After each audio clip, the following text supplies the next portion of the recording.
बिस्मिल्लाहिर्रहमानिर्रहीम। हज़रात मोहतरम, मुहर्रम अल हराम का मुक़द्दस महीना हमसे करीब है कि रुख़्सत हो रहा है और इस्लामी साल का दूसरा महीना सफ़रुल मुज़फ़्फ़र जल्द ही हमारे बीच होगा। सफ़रुल मुज़फ़्फ़र बहुत ही प्यारा मुक़द्दस महीना है और महीनों की तरह ये भी एक महीना है। इससे मुतल्लिक़ कुछ लोगों को गलतफ़हमियाँ हैं। हम मुख्तसर सीरीज़ की सूरत में आपके सामने कलाम करेंगे और याद रख लीजिए, जो जितनी ज़्यादा किसी चीज़ को टाइम देता है उससे उतनी ही उससे फ़ायदा हासिल होता है। आप हमारे इस चैनल को विज़िट भी करते रहें, टाइम भी दें। आपको बज़ाहिर लगेगा कि यार ये तो बात हमारी सुनी हुई है या पढ़ी हुई है, लेकिन अगर आप गौर व फ़िक्र से हमारी बात सुनते हैं तो मेरा ख़्याल है कि आपको मज़ीद भी जो है वो चीज़ें याददाश्त के तौर पर आना शुरू हो जाएँगी। तो लिहाज़ा हमारे चैनल के साथ जुड़े रहें और चैनल को सब्सक्राइब भी कर लिया करें और साथ ही जो है वो बेल आइकन को भी दबा दिया करें ताकि आपके पास नोटिफ़िकेशन आता रहे।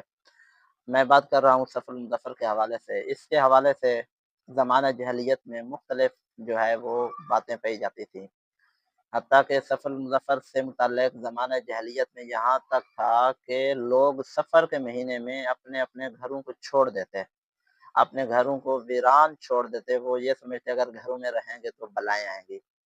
और सफ़रुल मुज़फ़्फ़र का जो है वो जो नाम था ज़माना जahलियत में, वो इस तरह था कि मुहर्रम और सफ़र को मिलाकर सफ़रैन कहा जाता, या फिर यूँ भी कहा जाता कि सफ़र अव्वल और सफ़र सानी, यानी मुहर्रम को बाद लोग सफ़र अव्वल के तौर पर कह देते हैं।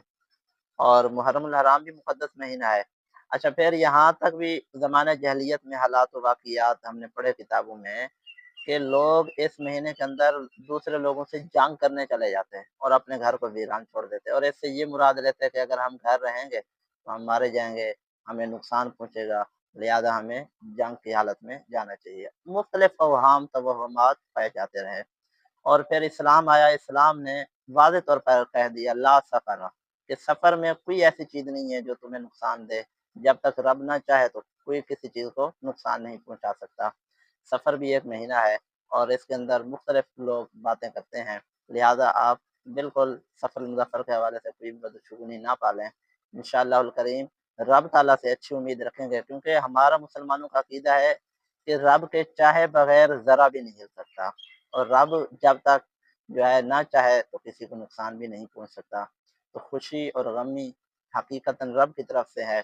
लिहाज़ा जब तक हम अपने अक़ीदे को मज़बूत नहीं रखेंगे तो फिर ऐसे ही तवहुम परस्ती में पड़ते रहेंगे। अल्लाह ताला हम सबको सही अक़ीदा रखने वाला बनाए कि जो भी नफ़ा नुकसान है ये हकीकी तौर पर अल्लाह की तरफ से है और नुकसान की जो अ, वो है निस्बत है वो हम रब ताला की तरफ से अदबन नहीं करते, क्योंकि जो हमसे गलतियाँ होती हैं, जो हमसे गुनाह होते हैं, उनके किए का भी हमें जो है वो करना पड़ता है। यानी कुरान पाक में वमा असाबकुम मिन मुसीबतिन फबिमा कसबत अयदीकुम, तुम्हें जो कुछ भी पहुँचता है वो तुम्हारे हाथों का किया हुआ है।